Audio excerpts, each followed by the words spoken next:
What up, bros? Welcome to another Brograph Brocast. I'm Dave. And I'm Matt. Oh, gosh, you sound terrible. I am terrible. Yes, I'm absolutely terrible. And this is day 2. This is actually day 4. Ooh. So yesterday was my like peak worst. And then today, on a scale of 1 to 10, I'm at about a 3. Yesterday being a 1. Well, that's no fun. I'm right there with you, man. Yeah. So if you haven't listened to our show before, Brograph is a supplement to our site, brograph.com, which is a motion graphics tutorial site with other stuff like plugins and podcasts and all the stuff about MoGraph. And on this podcast, we talk about everything ranging from motion graphics to Cinema 4D, After Effects, plugins, render engines, doing business, doing taxes, being a contractor, and working for the man. And this is our first normal episode in a long time. I wouldn't say normal since we're recording like 2 days late. Yeah, and you're sick, and you're super sick. Yeah. We'll get there eventually. Yeah. But we are at least past the crazy nights, the lack of sleep, As the of shots right of now, Fireball. Yes. Did you say shots of Fireball? Yeah. Did you take shots of Fireball? In Vegas? Oh, in Vegas? Not now. Oh. Just saying, But- I don't remember any shots of Fireball going around. No, not right now. No, that would not be a good idea at 10 o'clock in the morning.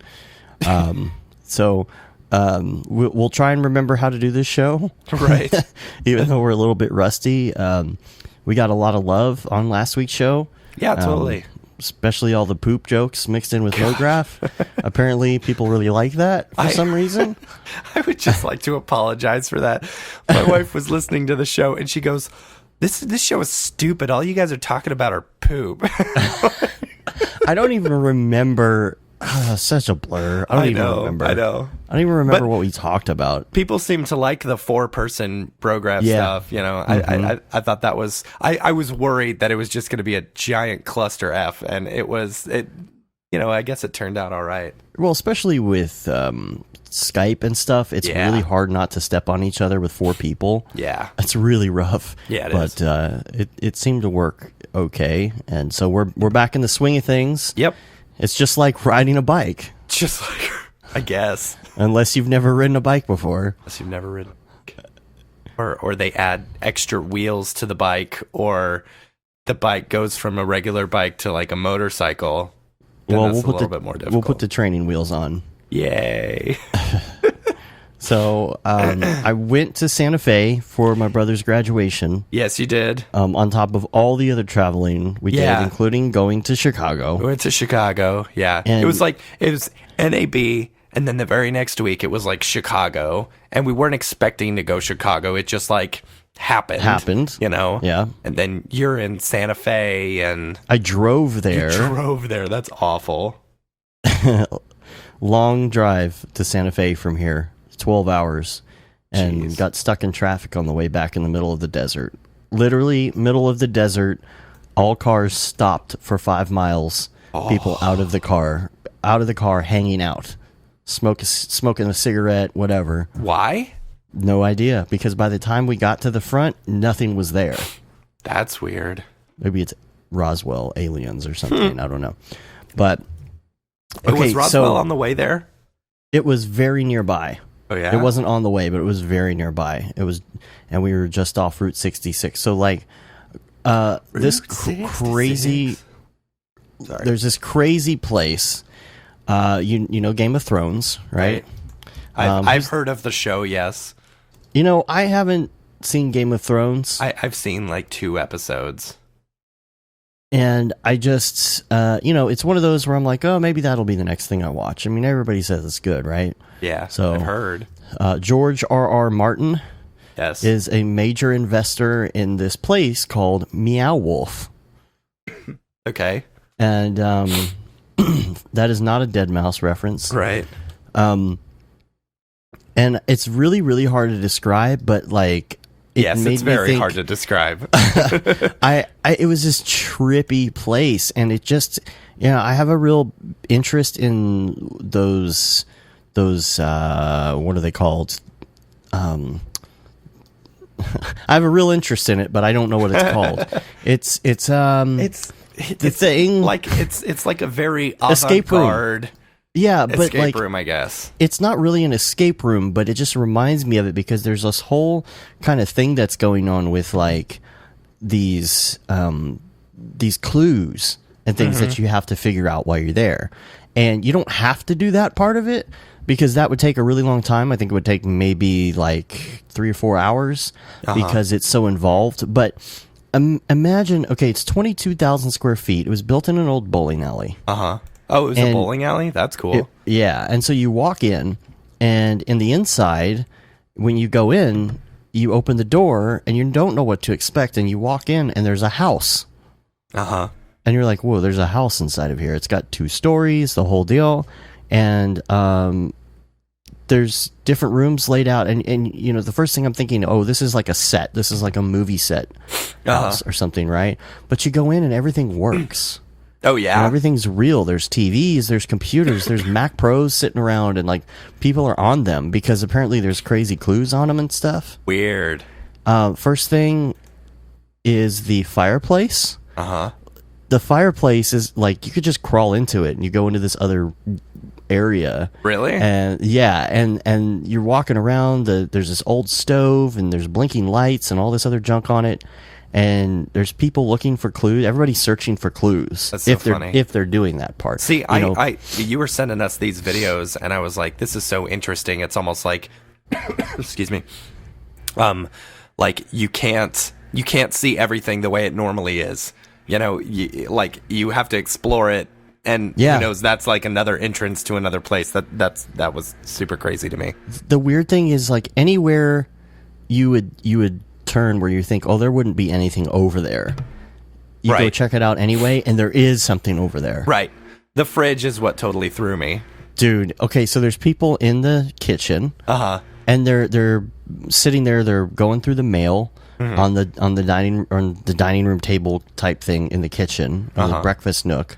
And then you go to the fridge and you're like, oh, here's what's in the fridge. And you open it, and it's the fridge and the freezer are both attached to each other. And like literally you walk into the fridge. Yeah, I thought that was super cool. Sorry, they're mowing my lawn outside, so oh, great. I'm trying to mute it as much as possible. That and with me coughing like crazy. So you go through the fridge and you walk through this hallway, and then when you get to the end, there's like this almost Star Trek-ish room in there, and it has like a hologram in the middle, and there's all these rooms around it you can go in. And you're just in this whole other area.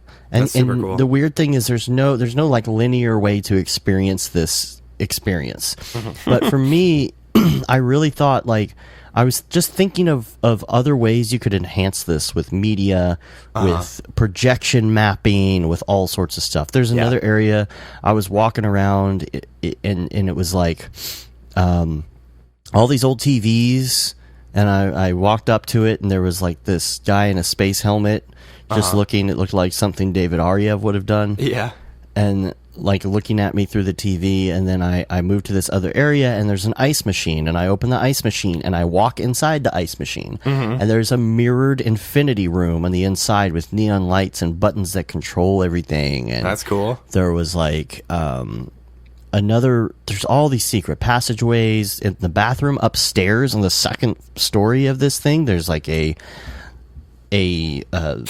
medicine cabinet. And you open the medicine cabinet, and it's like it's like the Malkovich. Yeah. You open it up into John Malkovich's head. Exactly. Yeah. It's so weird. And so like you go inside of it, or you don't go inside of that, but you look inside of it. And like, there's a big bottle of medicine. It says concentrated infinity. You know, it's this tunnel, and then you're just looking for more clues. There's photo albums everywhere of all these people that, like, this family that you're trying to solve the clues for. So weird. So, there's an area where there were all of these lasers coming from the ceiling, and you could lasers, and you could touch the lasers, and it would make music. Oh, but yeah, it was like they have that at Disney World.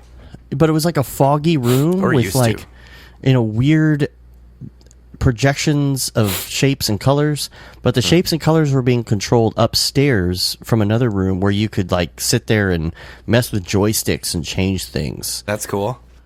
I imagine if somebody dropped some acid and walked through this place, it would be a very odd experience. It would be an awful experience. Probably awful. Yeah.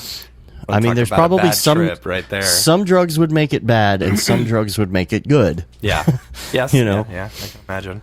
So, very interesting. It just, I don't know. I was like, man, you could, like, I'm just thinking, like, this is amazing, but it could be better. Like, I'm thinking, can I have $1 million so I can build something like this? I don't know. Because like, I have some ideas. From the stuff that you were sending us, it just looks like this really beautiful art piece. You know, very avant-garde, very weird art piece. You know. Oh, it's very good. Yeah. So I don't know. But I just think of ways that technology could really step up this experience to the next level. Yeah. Because this is really good. This was done well. I know, like, a lot of people could have done this not very well, and you could have walked in and been like, yeah, it's kind of cool, but no, this was really, really, really cool. But you know, of course, in my head, I'm always like, oh, what if you did this, and then you projected this thing on, and you know, I'm just thinking, you know, so that was cool. My brother graduated, so that's awesome. That's good. And he got engaged too. And he got engaged, and his fiance graduated with him, which is awesome. So that's cool. So that's fun. And my parents were there too, which is funny because they live 20 minutes from me, and I had to drive all the way to Santa Fe to see my parents. Which is weird that you didn't. Why? Oh yeah, because you wanted to get back in time for Mother's Day, so you drove a whole separate car, right? Yeah, so they were there. Almost would have been cheaper just to drive with them and then fly back, wouldn't it? I was not going. Sorry, but I was not going to sit in a Ford C-Max with my family for 12 hours. Okay. No way. I would be so claustrophobic. It has nothing to do with them. That's claustrophobic for me. Yeah. I drive a Tundra, so. I drive a Tundra. You used to drive a Honda Civic, and you were the scariest driver ever. It was so claustrophobic for me. All right. So, anyway, work is ramping up. We've got a lot of stuff to talk about. Yeah, thank goodness, because we took some time off for NAB and, like, you know, lost out on a little bit of money, but that's okay. Like, I don't feel like we've worked in the last month. It's really weird. Man. It's kind of awesome, but also terrible. Yeah, I somehow think that's we're why still my body managing. was like, okay, it's okay to get sick now. You're not doing anything. Right.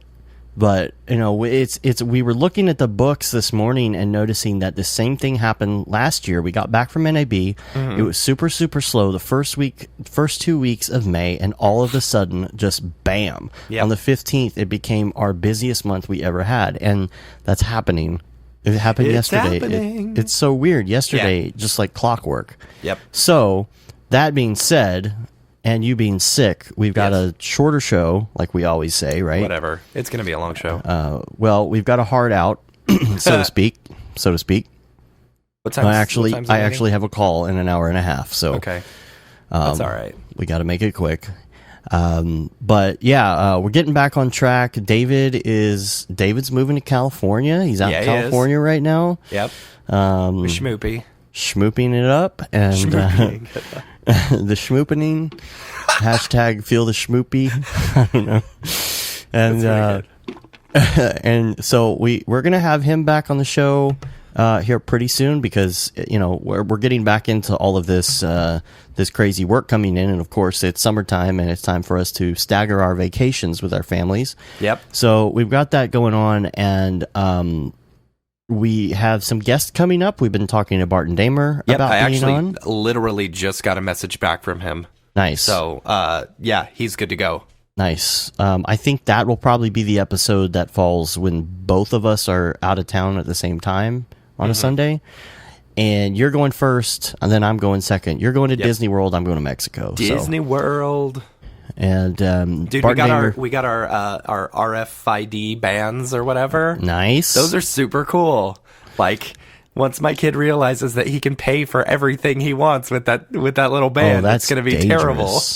Can you set a limit for the kids per day or something? I don't know. I have no idea. Just don't tell him that's what I just won't tell him. No. And Zubair, we've been talking to Zubair about being on the show. He's got like extensive show notes already. I was know, like, right? Dude, It's awesome. Heck yeah, let's do it. And who else we getting? Caitlin Kaju. Okay. She is from The Atlantic. A super talented MoGraph artist who works for The Atlantic. And she does, you should check out her website. I believe it's CaitlinKaju.com.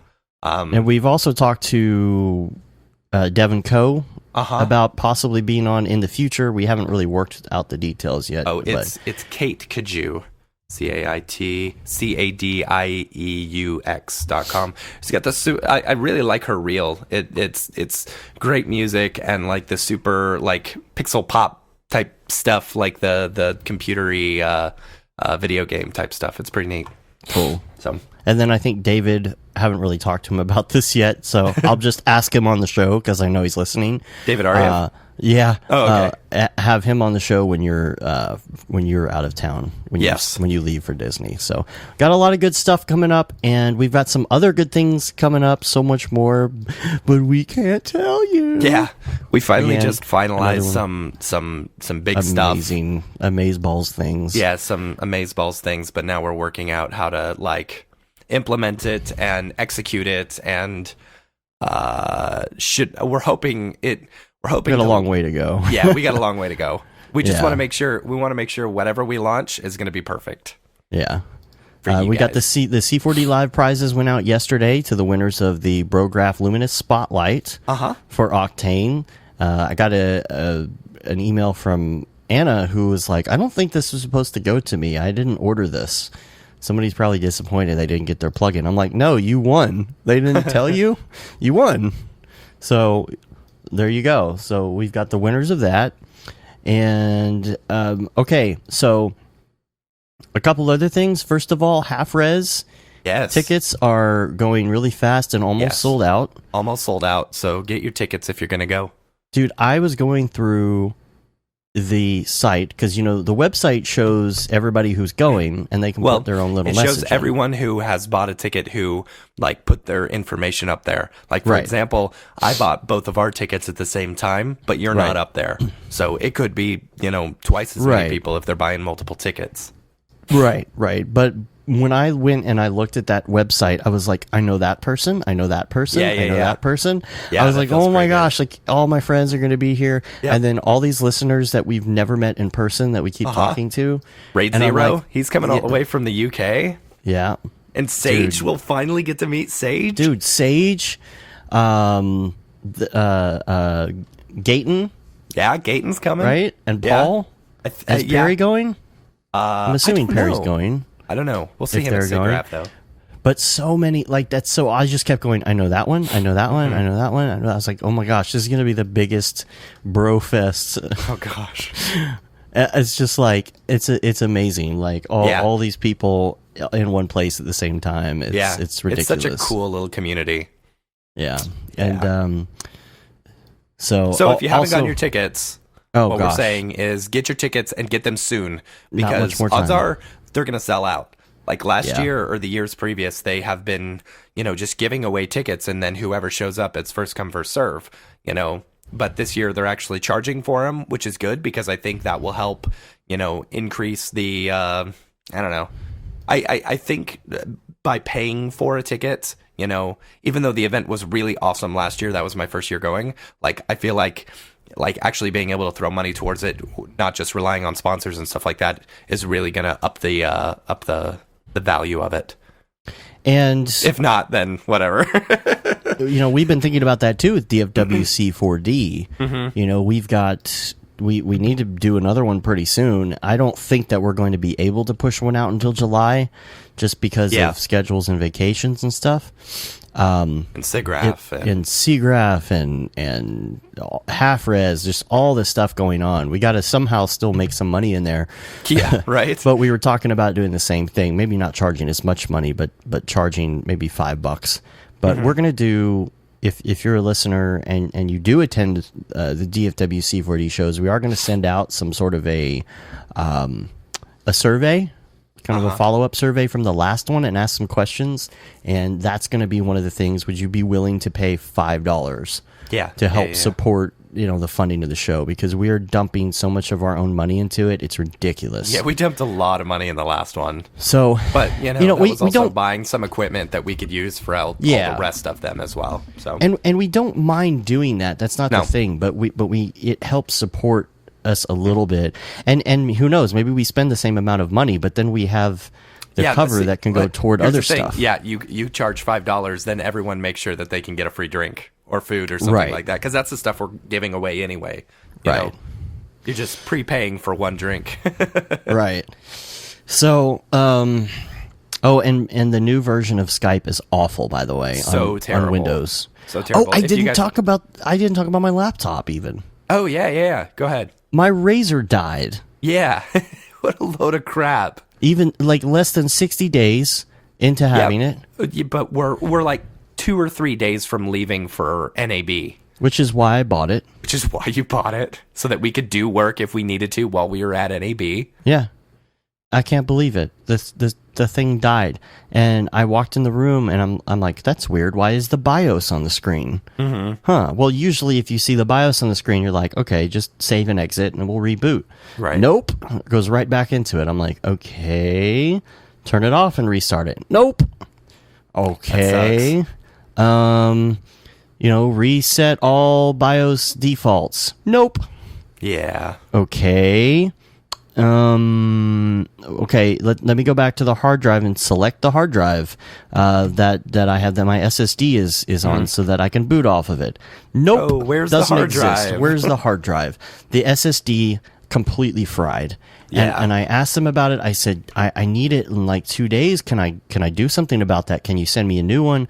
Well, you'd have to put a down payment on blah, blah, blah. I'm like, sure. Amex, boom, here you go. Well, we have to get the RMA on this first. And then he sends me the RMA. He's like, no, sorry, it's not under the 14-day return policy, so you have to send it in. They replaced the drive. They didn't replace the computer. Oh, yeah? Yeah. Are you sure about that? I'm positive. You can tell. They sent me an email, said they did. Grind your name into it beforehand? No. But you can tell. I mean, the nice thing. When you go to a restaurant and you ask them to recook your food or something, you just salt it like crazy so that you get fresh food. Oh, I don't know if you salted your computer or anything like that. No, I didn't salt my computer because I figured if they changed the drive, then I would have other issues. Right. I actually, just looked at the bottom because it has those awful hex screws or whatever they are. Yes. And you could tell that they had been unscrewed. Yeah. They were slightly scuffed up, and I was like, yeah, they opened it up and just changed the drive. And God, I hope that was just a fluke. I really do. Yeah. I really See, I haven't do. Knock on wood, I haven't had any problems with mine so far. Yeah. But I think you actually use yours a lot more than I do. Yeah? Yeah, I think you do. I mean, I have it sitting here all the time. Like I know. I was unaware about how much I was enjoying using it. That's until right. it was gone. And I was like, oh, so I had to reinstall everything, though. That's the problem. That's awful. All the good stuff, for the most part, was backed up on Dropbox, except for the file containing the taxes that I had just finished the night before. Gosh. Fortunately, the PDFs and all that went on to Dropbox, but I just didn't have the TurboTax file. But that's not the end of the world. I still have the records. So, yesterday reinstalled. That's why I always do the online stuff. I do everything online through them instead of actually buying the physical copy of TurboTax. Yeah, but there's some stuff for the business version. It's only PC and it's only a software. There's no other way to do it. Weird. So it's so weird. They have so many versions. Why can't they just make it easy? I know. And so because they can make money. Because they can. Yeah. So I did get my tax stuff back.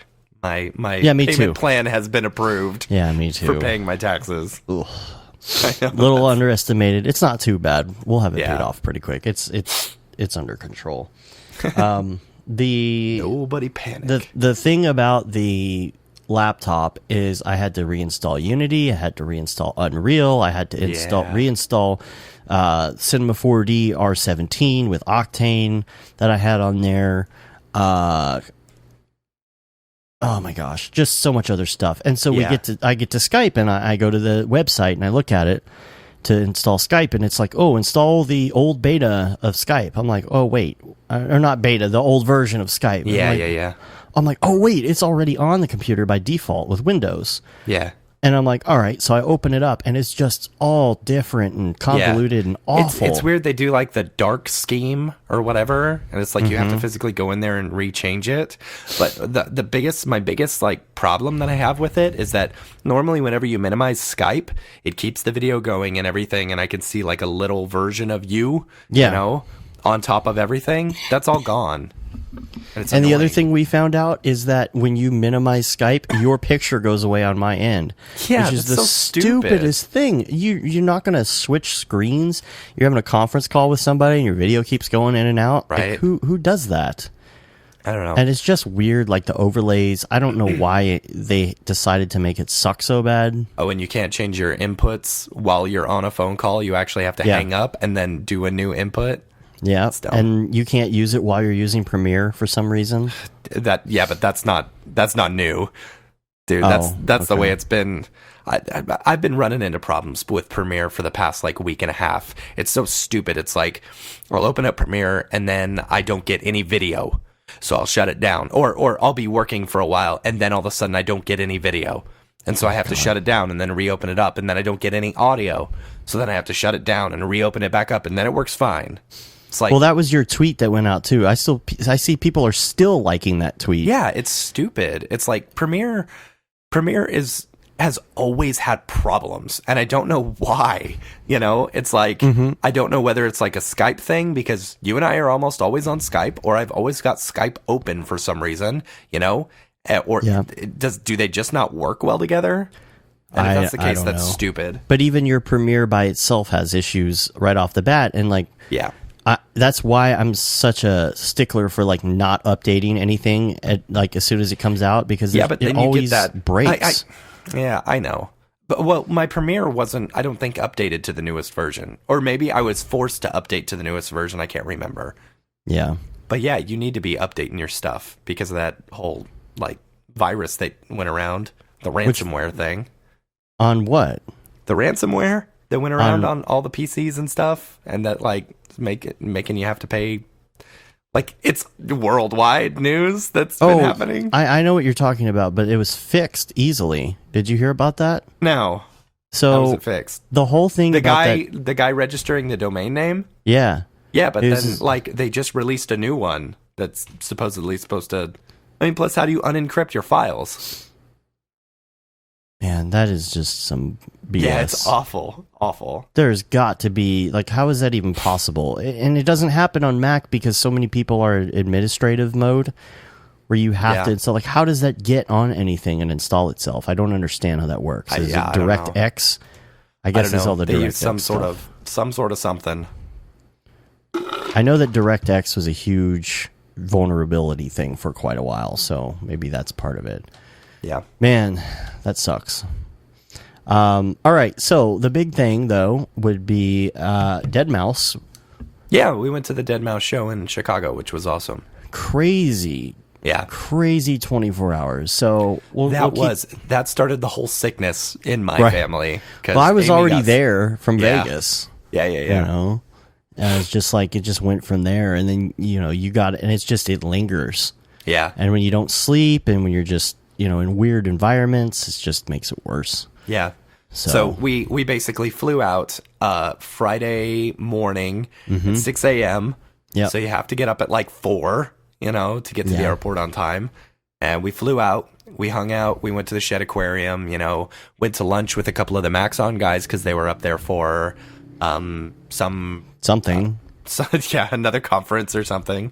I had lunch and had a beer with Noseman. That was fun. Yeah.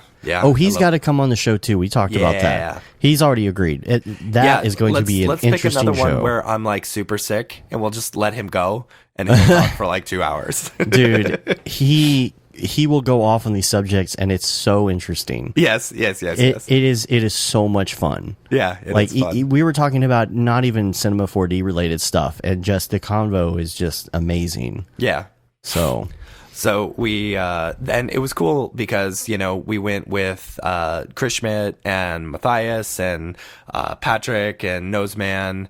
Who else was with us? Our wives were with us. There was like 8 of us there, you know? And so it was really cool because we all got to hang out backstage with Deadmau5 and with Feed Me. Is that his name? I didn't know Feed Me was gonna be there. Yeah, I know, right? But we like walk in and he's just chilling there with Feed Me, finishing up a game of Mario Kart. Right. And like he's like, hold on, guys, hold on. Like had to wait because it was a really intense round. He had to finish it, you know. And then we sit there and we talk and we nerd out about Cinema 4D and graphics cards and race cars and all sorts of stuff for, you know. And meanwhile, there's this whole concert going on out there, but it's like, you know, he was very, very inviting and welcoming to us there. And he's like, oh, have some beers, you know. He's just like so awesome. And, you know, then he goes out and he does his show. Yeah. And it's so weird. Like, you know, because we've hung out with them, we've spent time with them, and like he looks like a completely different person in person than he is on stage. Like his stage presence, he's got so much energy, and like it's all like it's so he's different. Conserving it before the show. You know? Yeah. And so, you can tell he's kind of getting ready beforehand and just pacing a little. You know, it's about to go down. Yeah. It's so cool. Like, it was such a good show. And then afterwards, after it was all over, there was an after party. And did you hear how much the tickets were for that after party? No.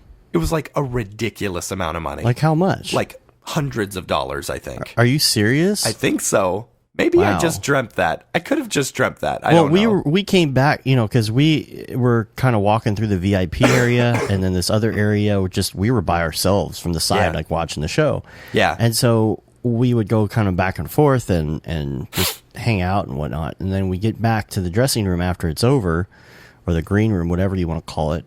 And we're all talking, and he's packing his stuff up. Yeah. And he's like, hey, y'all make sure everybody in this room gets into the after party. Yeah. And like puts us on this list. And so he leaves, grabs his stuff, and he leaves, and we hang out for a little bit, and then we drive. It's like a 30-minute drive. Yeah. At this point, it's already 1 o'clock in the morning. Oh my gosh. And we had to leave for the airport at 4:30 because we had another stupid 6 a.m. flight. Yeah. So we get to the after party and we're hanging out, like we push our way through, and we're hanging out like, but the outside. You forgot about the outside even. It's like hundreds of people lined up. Yeah. And tens of barriers in rows. You know, and it's just like, oh, here's our IDs. We're on the list. You know, excuse me, Mr. Bouncer. I'm with the DJ.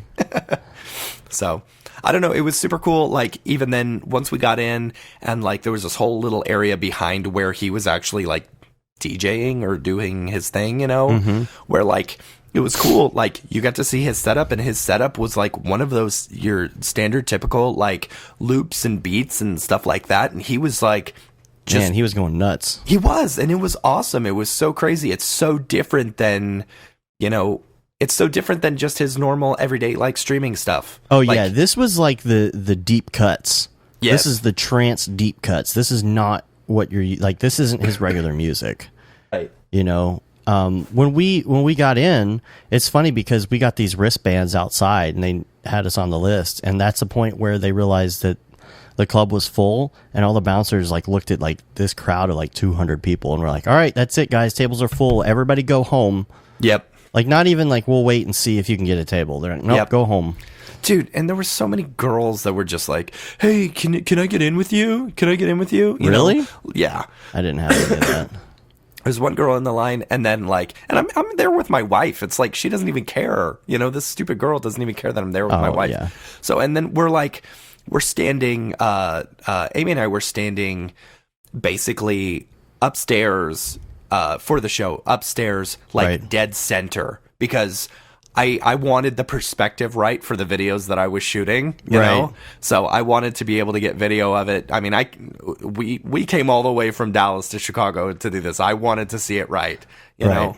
And so, you know, I went to this little VIP area, and apparently the VIP area, you're supposed to pay like $300 for this VIP area and stuff like that. And so this guy's like, he didn't recognize what my badge was. I was like, dude, this badge is higher than everyone else. You see that thing that's Right. playing right now? I made that. Right. So. Oh, you're anyway. talking about the regular concert, not the Yeah, the regular concert, not the after party. Not the after party. So Yeah, and- anyways, and then I'm shooting video, and this girl like leans over the rope, and she goes, "Hey, do you have a table? Can I come hang out?" It's like, no, shut up. Anyway, Jeez. Yeah, but it was really really fun. Just imagine, like, you enter the club and it's so dark, and it's just like, yeah, and you just hear this, that's outside. Inside, it's like, blah, blah, blah. wah wah wah. It's just like so loud, and it's so dark. It is so dark, and there's so many people, and it's like, it's so funny because it's us and our wives. And we're holding on to each other, and then like whoever's in front is like holding on to like Chris Schmidt and Patrick, and of course Matthias is leading the pack. Of course, like because you can see his hair, right? Of course, because he's tall and he has big hair, and you can just like that's who you follow, right? So. We don't even know where we're going. We're like going through this crazy dark crowd, and we get there, and there's two bouncers, and they're just like, they take their flashlights and shine it on our wristbands, and they open this door, and we go up these stairs, and then like we're on stage with Joel, and it's like, I didn't even know he was playing this event. Right. And we just show up and he's playing it. The only sucky part is we didn't get to say goodbye because he was playing for so long, we had to leave for the airport. Yeah, we did. Then we go back down to our this hotel. Yeah, and get our stuff and get like an hour of sleep. Yeah, if that. Yeah. And we went down this other spiral staircase down to the basement, essentially, where the after party stuff was, And man, it was just amazing. Yeah, it was a really fun experience. I wish we could have stayed longer, and we were so tired, but we're like, we have to do this. Yeah. You could sleep when you're dead. Yeah. So just pretty freaking cool whole night. So we got back trying to recover. Yeah. But Amy got sick immediately after that, and then she got me sick. So fantastic. So other stuff going on. You messed around with an FS7 this week, is that right? Yeah. So like, it's not often, we don't do a lot of video. We do some shooting, and a good majority of the shooting, we don't need to invest in red cameras or anything like that, or we rent. Or we'll rent if we rent. If we need a bigger camera, bigger than like the 5D that we normally shoot our stuff on, then we'll rent a camera. Or we hire a person who has their own high-end camera, and we don't have to worry about it. Yeah. Just give us the footage. Yeah. So, but I was on a shoot this weekend, and the person who I was doing the shoot for supplied the cameras, and it was an FS7, I believe, a Sony FS7, and I gotta say I really liked it. Like I've been a big fan of the EX3. It was their big HD version, and it's all very similar. The one thing that I have to say about every camera though, like, it's funny because you can say on like your resume or whatever, or your reel or something, I'm proficient in all digital SLRs or professional camcorder cameras, and stuff like that. And it doesn't matter like how proficient you are. All the stuff is generally the same. The only thing that's different is the freaking power button. Right. So you're standing there with people and you're trying to figure out how to turn it on for like 2 or 3 minutes, like, where's the dang power button? Because they're all different in every place, Yeah. And so you look like an idiot, like you don't know what you're doing because you can't even turn on the freaking camera. Right. Meanwhile, anyway, but it was cool. It was a 4K camera, and it shot a really, really pretty picture. I got to say, I really like that Sony camera. Yeah. So, and then, I think that was it as far as cameras. Well, other stuff and things, EJ from iDesign, he announced Wiggle It. Yeah, Wiggle It just came out for After Effects, so we're going to put a link in the show notes. You can check that out. And I don't know if he still has any sales going on that or not, but you can pick that up there, as well as copies of all his other plugins, including our plugin. Yes, including which you can get on either site. But there's also a body paint beta for Cinema 4D that just came out. If you have a valid R18 serial number, You can get the body paint beta, and it's you know more about it than I do. It's redesigned now, is that right? Yeah, so they made some announcements and stuff like that about like changes to body paint. And if you go on to hold on, let me see if I can find out where it's at real quick. Maxon body paint beta. This is just what I'm Googling. So maxon.net, they've got this whole body paint open beta. If you just Google search it, where basically they redesigned body paint and stuff like that. Just watch the video. You can see a lot of the changes and stuff that they did. Mm-hmm. There's also renderpeople.com/free-3D-model. There's some free 3D people that you can load up and render. Yeah. They don't convert very well to Octane. So you have they to look kind of funny. Really creepy. But, you can sit there and finagle them, get them to work. It's just kind of cool if you want some sort of people to put in your scene for something. If you're gonna do a Beeple imitation scene, or something. And then so the other thing you were playing with, I think, a couple weeks ago was Colorista, new Colorista, right? Yeah. So and this goes back to the thing that I was saying where excuse me. It was a really good idea for Red Giant to give away, all of their software and stuff like that to everyone in the room who are all industry professionals and stuff, right. Because over the next year, we're going to be talking about nothing but Red Giant stuff, right? Because, I've used Colorista version 2 back in the day, and I recently, we did a shoot for Toyota, because Toyota just came to town, and so it was just a shoot that we were on, with some interviews and stuff like that, and it was the Colorista just coloring stuff is really, really awesome.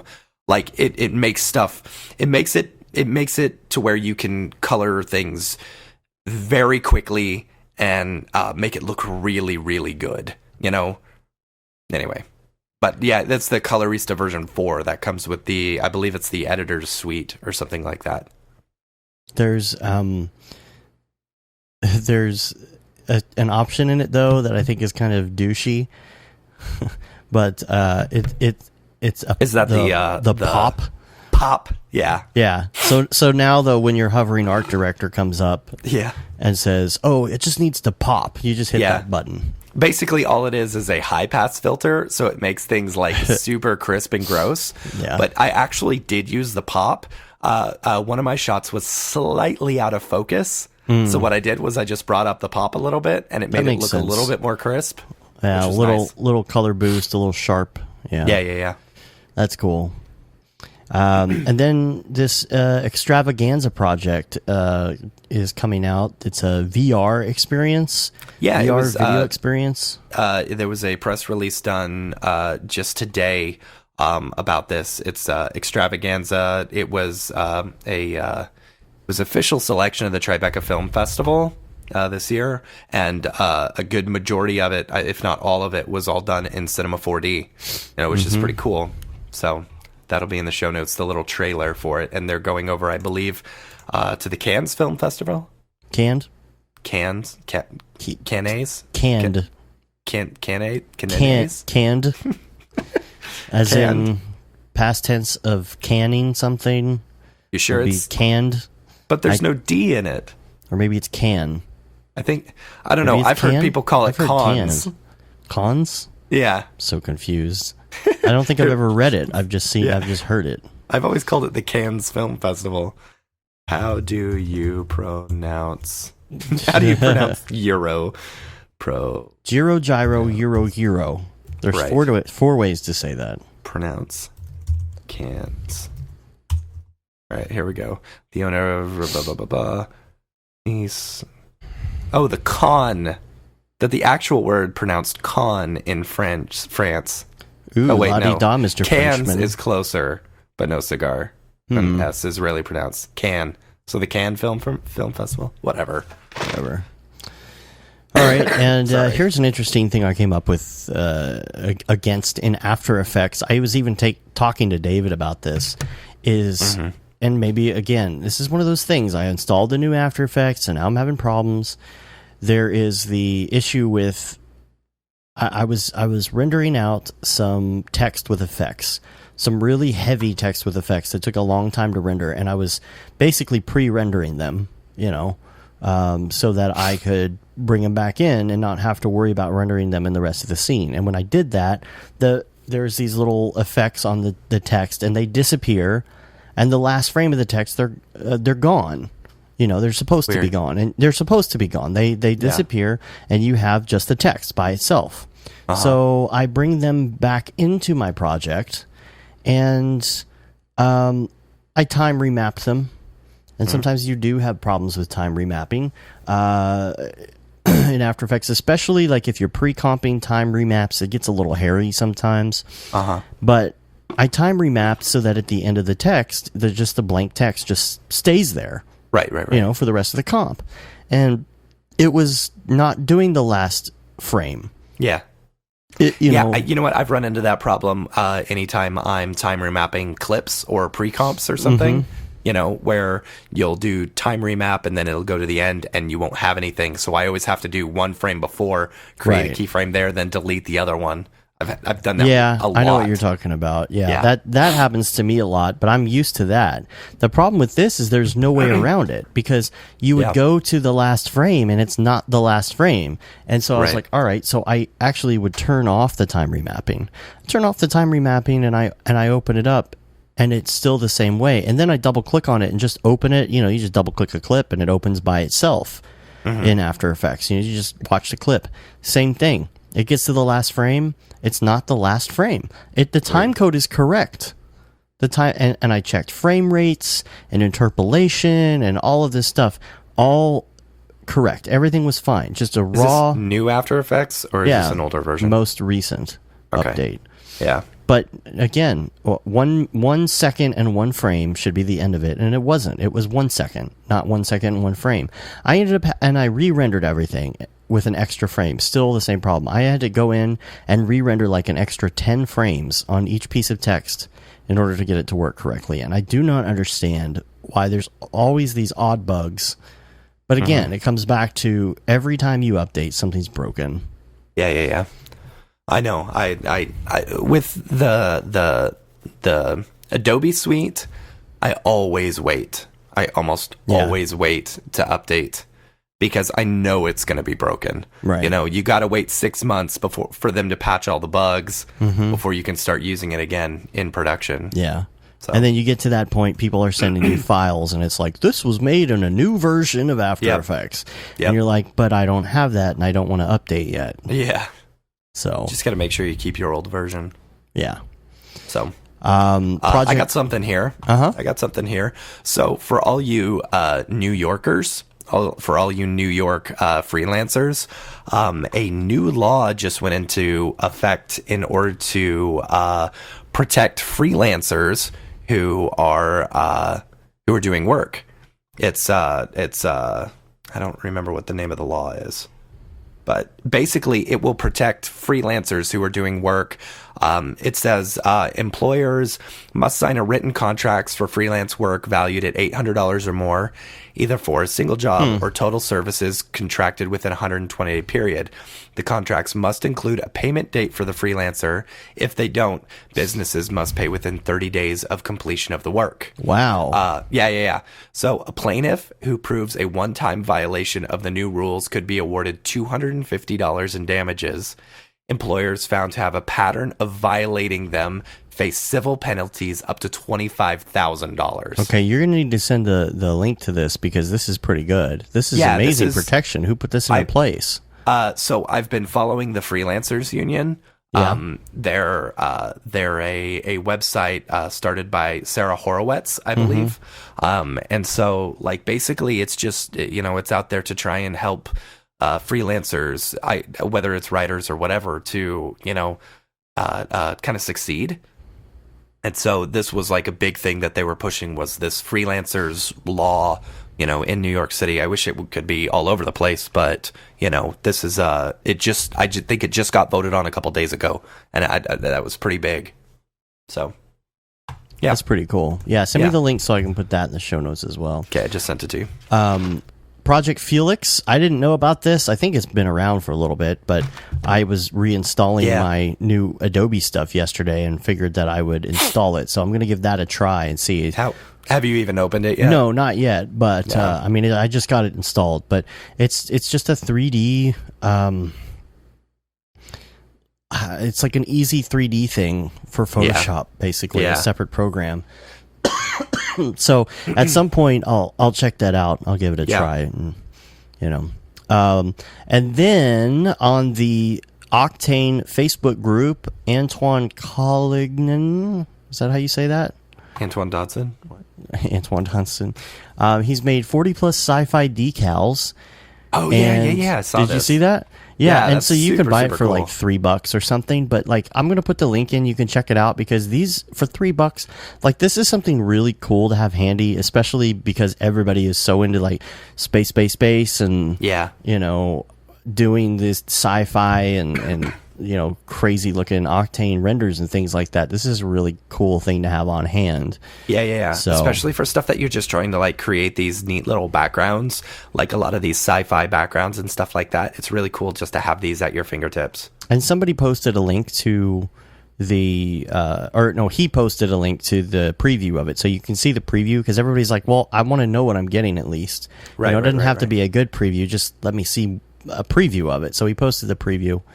And then I had a conversation with Ahmed regarding my issue with my Mac Pro.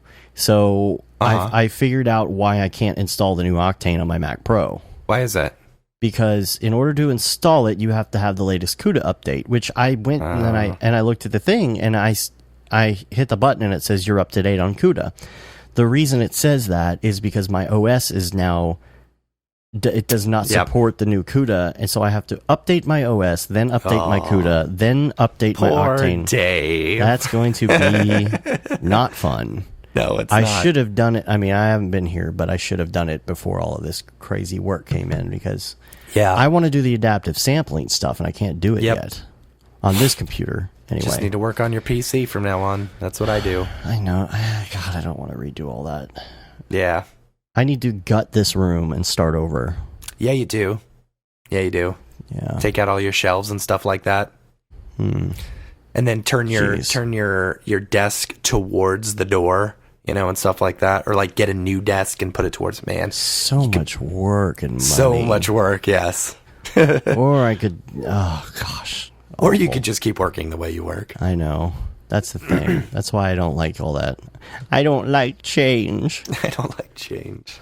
So, quick topic I thought I'd bring up, just real quick before we get into Ravcock, is that it is just a quick insurance thing. This is something that we got from Gayton, who says, "Hey bros, hope you have recovered from NAB." Almost. We almost have. Yeah, we recovered from NAB and then we had other stuff. Right.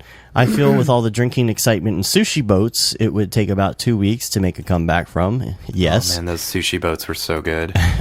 Anyway, I wanted to pass on a little tip to the other artists, two other artists that seem obvious but might not take advantage of. Get insurance on your gear and remember that you have it.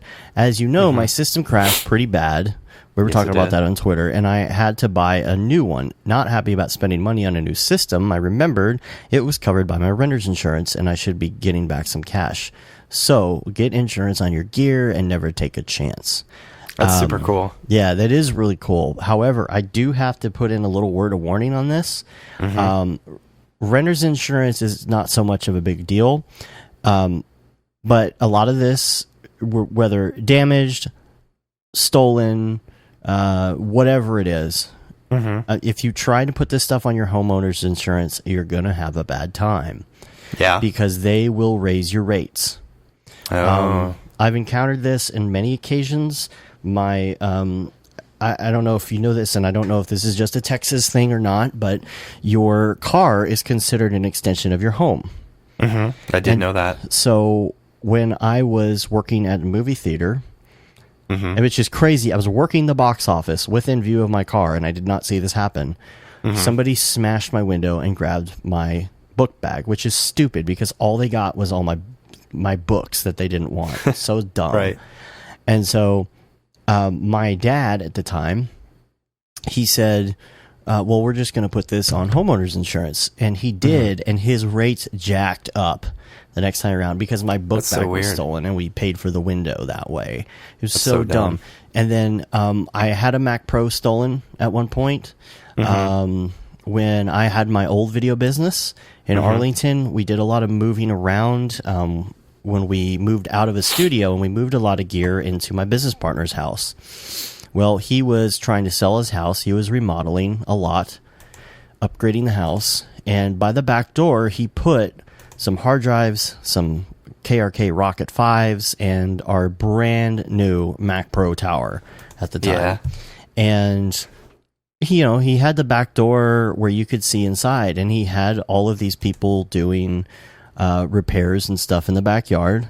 And updating things and such, and they could see it through the window. It's obvious that's how it happened because they were working, and then the next day the back door was smashed open and they took it all. So same deal happened though. Homeowners insurance skyrocketed from that's that, awful. Increased the rates. And now you can do your own insurance for other stuff, and it's relatively cheap. So if you don't want to deal with that, you can do something like buy a 1-year insurance policy, and it can be very cheap. I think that we got $1 million insurance policy a while back for like $500 for a year, and that was for the year, which was awesome. Yeah. Now I think business insurance or something like that was only $120 a month. Yeah. So that covers just about everything. Now, in that case, it was a little bit different kind of insurance, but it still would cover some things and some gear. A lot of times if you go to rent gear, like really big, expensive lights and cameras, you have to have that insurance. Ours also covered damages to the house that we were using for a shoot. Yes, as well as the people who, if anyone got hurt as well. So. Because you're working with contractors and stuff, and you gotta kind of have that covered, and you got workers' comp stuff you got to kind of work out and all this other stuff. But the insurance would cover stuff like that, but you have to be really careful to specify what it covers, because we kind of had a deal after the fact where they came back and tried to say that the insurance didn't cover it. They tried to charge us their own insurance for the gear on top of it. And I was like, no, it's right here. Like I sent it to you and you approved it, and now you're telling me that that's not true. So we had to do a whole back and forth. But very good topic, though, to bring up, to make sure that your gear is covered, because you don't want to have to deal with that later. And it's really not that hard to set up. Yeah. So we don't have much time left, maybe 30 minutes here. So it's mostly emails and stuff from here. Ravcock, what's your flavor? You sent me this link to Jules Urbach. Oh yeah. He was randomly commenting on the Octane render group, which I thought was really cool. Yeah, he said ORC. What did he say? I forgot. Yeah, well, I'll read it because I know your voices. Thank you. I appreciate that. ORC will be going up on the shop page shortly after we update Octane Bench, which that's awesome to hear too. Yeah. I didn't know that was happening. This was covered in the GTC talk, but high-level overview is where we are adding automated render credits in $5 buckets based on OB per hour, which is easy to Octane Bench per hour, yeah, which is easy to compare / evaluate relative to doing the work using your local Octane Bench per hour. So I kind of like that. So you know what their Octane Bench is, you know what yours is, you can figure out the price. Yeah. Did he say something about a calculator in there? There probably will be. He said, in fact, with 3.07, we plan to have a job node enable frames / segments to be assigned to either local or cloud GPUs from the job node graph itself. Interesting. So, interesting little tidbit there. And then before Better 20,003 says the noise. Okay, he's referring to the Octane smoke and fire tutorial we did.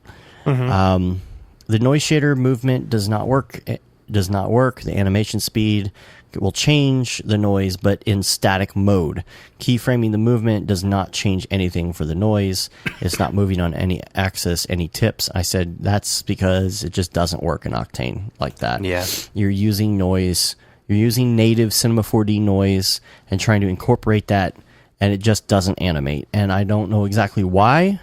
That's something actually that Joel and I were digging into, trying to figure something out, and could not find a better way to do it, including if you try and bring in some sort of an animated texture as a noise. It's the same problem, I believe. So and I haven't done it because it was going to be too much work, but I would say that the solution, which I know does work, is to create your own animated VDB in probably another program like Houdini and bring it in. And that's the way that's going to work. What else do we have? Daniel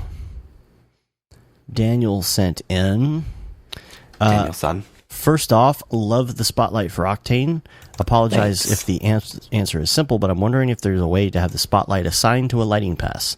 I have a scene where I have an emission material and it needs to have its own pass. What happened here is he had it all set up correctly, because the answer is yes, you can.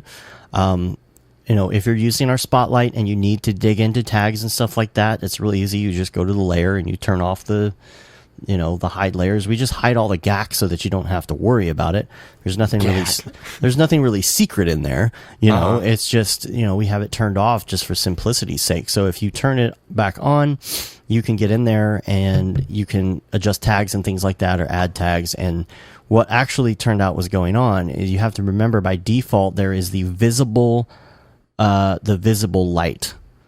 So let's say you're setting up a spotlight and you're putting it through some fog or something, right? Or you have it in a reflection. There is kind of a disc that is a visible source of the light that you can use on purpose, because it creates like that look like a spotlight does.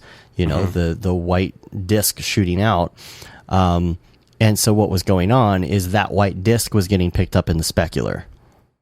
Gotcha. So if you want that to not be there and get picked up in a lighting pass, what you have to do is just turn that all the way down to 0. And this just in. The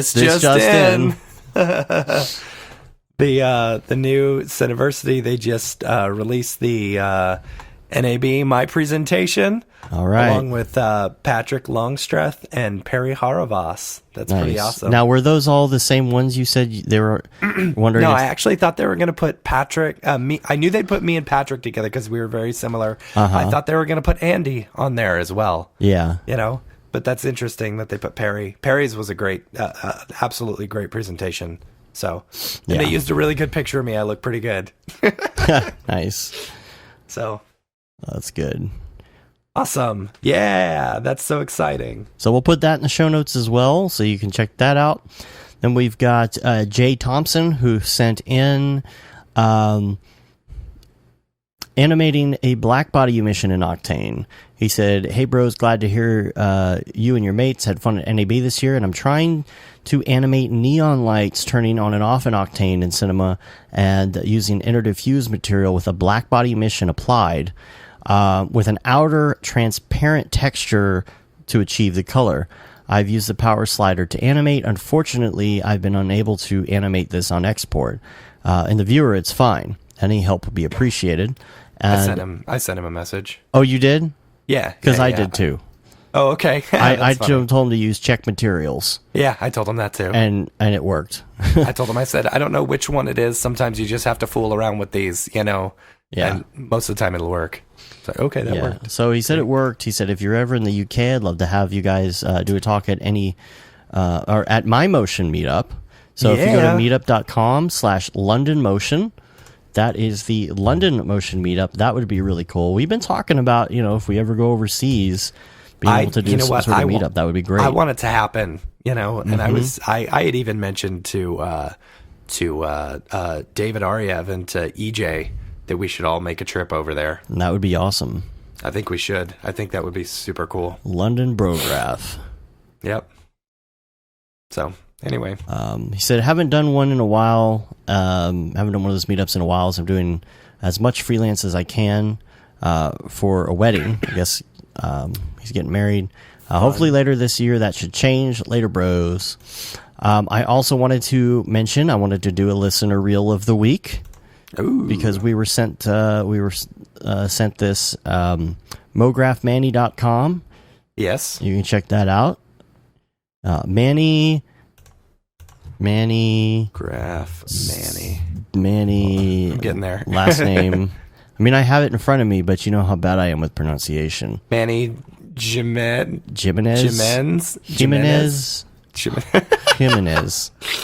that's funny. Jimenez. So anyway, he sent us a email, saying like, I think his whole team, they were closing down shop or something. So he was looking for a job, and we checked out his reel, and I was super excited because my wife and I go to AMC theaters all the time, and he was one of the guys who did the coming soon and like the little, if nice. You got this, blah, blah, blah, AMC stuff. It's super cool. I was really excited about that. And then, RM Sky Copier. I always say it like that. I always say Sly Copier. Sly Copier. I know. He did comment that he really liked the 4-person podcast. The more guests, the better. TJ sent us in an email and said, pretty sure I only beat Dave by 40,000 points in pinball. He had 15.4 million, if I remember correctly. But anyways, big ups. It was a blast hanging out with you guys at NAB. Looking forward to next year. Hope you guys had fun in Chicago. Regards, TJ. And come on out to Chicago. Get your tickets for half res. Boy. Rick Bogus sent us in an email, and he said started listening to the interviews from the show. So you made it home from NA Brograph. I hope you didn't get home and instantly get the trade show flu like I did. Yes, we did. Yes, we did. It was so very cool meeting and getting to chat a bit and play some pinball. And he said, so I'm starting to work with 360 videos. I know you think it's already dead. I'm starting to build some environments in cinema for Facebook/YouTube ads to show movie trailers, filmed clips, and other crap. I haven't had the budget to purchase the full Octane license, so until that happy day arrives, do you think doing Octane VR subscription might be enough for a while, aside from the limitations listed on otoy.com? Answer is yes. He says, use of the software is available only while online, connected via the internet to Octane licensing server. Maximum of 2... Is it only a maximum of 2 GPUs? On the VR? Yes. VR? That's the big limitation, is that it's only 2 GPUs. But still, like, if you're playing with it, if you want to test it out, and give it a try for super cheap, or you only have 2 GPUs, that's not a big deal. Yeah. Like, it would be a really good option for our laptops, right? Because then we can just create all of our stuff, save it out, and then send it over to our farm. And network rendering is not available. Correct. Subscription licenses may not be used with non-subscription licenses, like purchase licenses. He said, are there any other limitations you know of? And I probably should just join the MoGraph Slack so I don't have to be a potato and keep sending you stupid emails and hang out with cool kids later, bro. Do you know of any other limitations? Not that I know of, no. I think it's all basically like the same, except the team render and the 2 GPUs limitation. All right. And then Perry Horovas said, hey, guys, it was great meeting you both in person. I'm probably going to SIGGRAPH. I think it might be my 20th SIGGRAPH. Hope to see you both there. If I do go, I will have a ton more time than I did at NAB. I wasn't at NAB for a whole lot of days, unfortunately, and my wife was with me to celebrate her birthday, so I hung out with her, of course, instead of the Maxon crew most nights. Anyway, can't wait to see both of your presentations when they come available on Cineversity. Take care, Perry. Yeah, Which they just did. Well, yours did. And Perry's. Oh, and his, yeah. Yeah. And yeah, we totally didn't have enough time to hang out or chat or even talk about much of anything. So we did get to watch his presentation from the hotel room, which was cool. We did. So yeah, that'll be nice to catch up there. Then we got Jamie Davidson, who was watching one of the tutorials that I did a while back, and was laughing at the yo dog. I heard you like something, so we put something in something. You know that meme, right? Yeah, of course I know the meme. What's the guy's name who did those? It was oh gosh, yo dog. Hey Siri, who's the yo dog guy? Look, I'm so sick. Siri won't even answer me. Yeah, it's funny. No, it was like some rapper, right? Yeah, it was. And he had the show with they redo the cars, right? Yeah, and he's like, yo dog, I heard you like fish tanks, so we put a fish tank in your car, so that became the meme. And exhibit, that's right. I had to Google it. Yo dog, I heard you like functions, so we put a function in a function so you can derive while you derive. And so I don't know, it's just funny. I was like, hey, somebody finally gets my awful humor. That's funny. Glenn Dreyer says, on your tutorial of the interiors, he says, excellent. We'll be referring to this a bit. Please, more internal render tutorials with Octane. I think we'll be doing that, and we got some other Octane stuff coming out as well. Oh, and David Aryev has a new one that just came out today as well on EJ's site. So check that out. It's about displacement in Octane. So that is the show. Is that our show? That is our show. An hour, 15 minutes.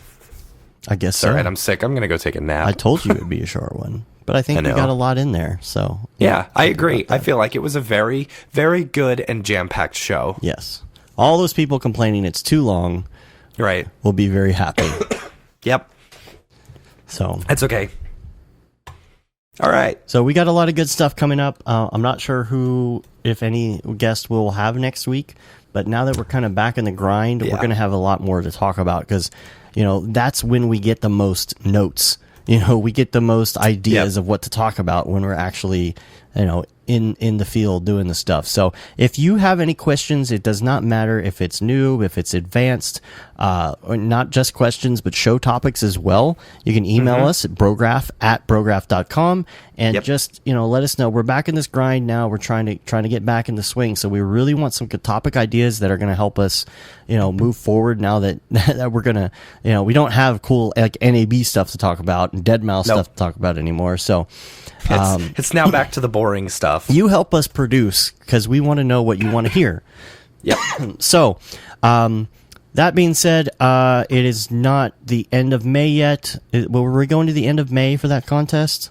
Yes. Okay. So, do we have any last more, few weeks? I don't know. Let me check. Reviews. Just so everybody knows, we're doing that contest on the reviews. Whoever posts before the end of May will get their choice of a T-shirt. Think we have a new review.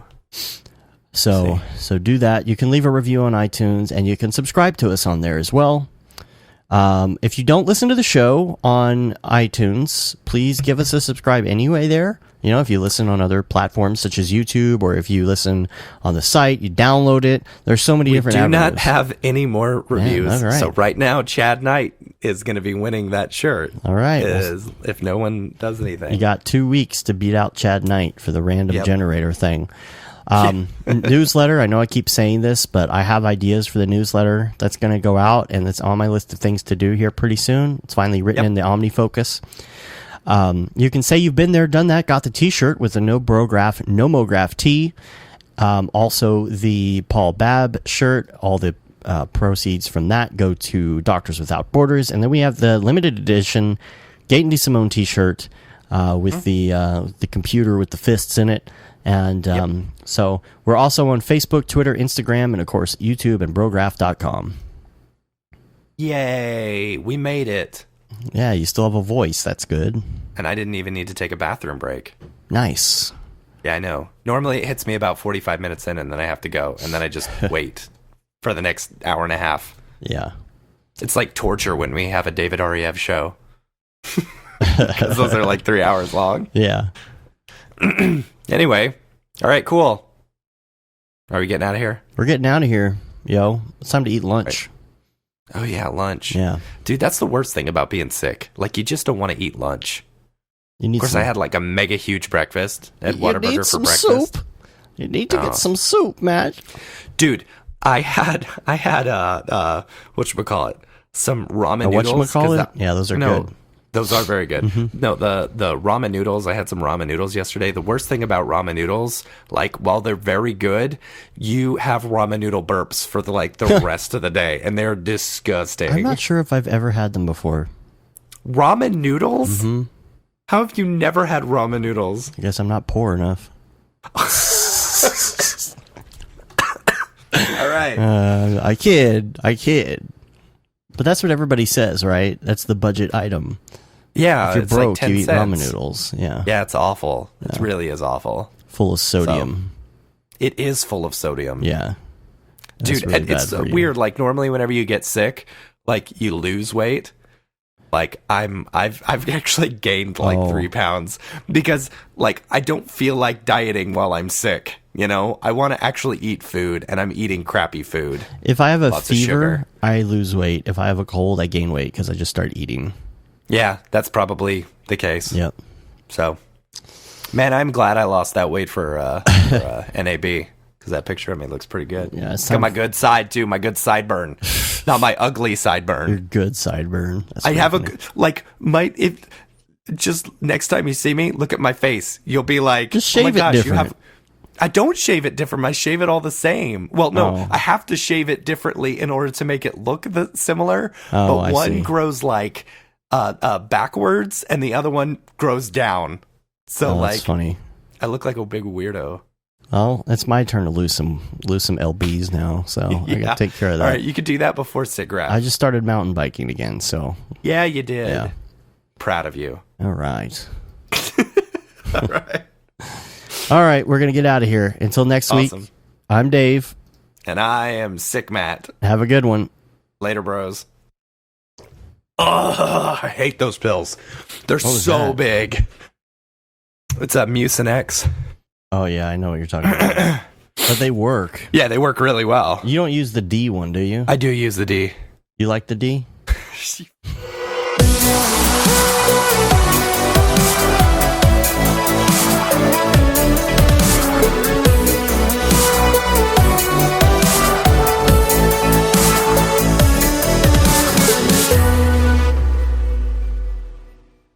Pretty good, I guess. Brograph.com, an online resource for learning critical components of Cinema 4D and After Effects, specifically catered to help you prevail as a motion graphic designer. What's up, bros? Welcome to another Brograph motion graphics tutorial. We give you professional time-saving tips, shortcuts, and lessons that help give you an edge over your fellow designers. Not only this, but our new Brograph Talks help you in your file management, hardware configuration, and client relations. I love projects that scare me. When our art director comes to us and asks for something that I had never done before, man, it gets me pumped.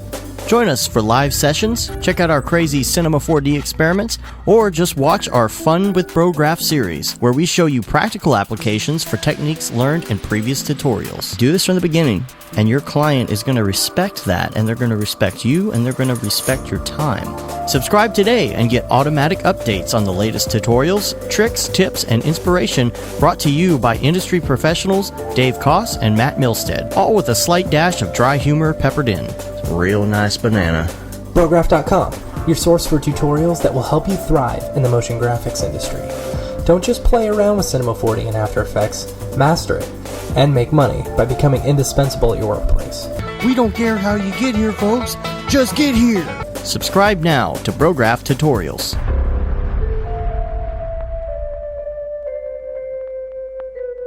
It's pretty good, I guess.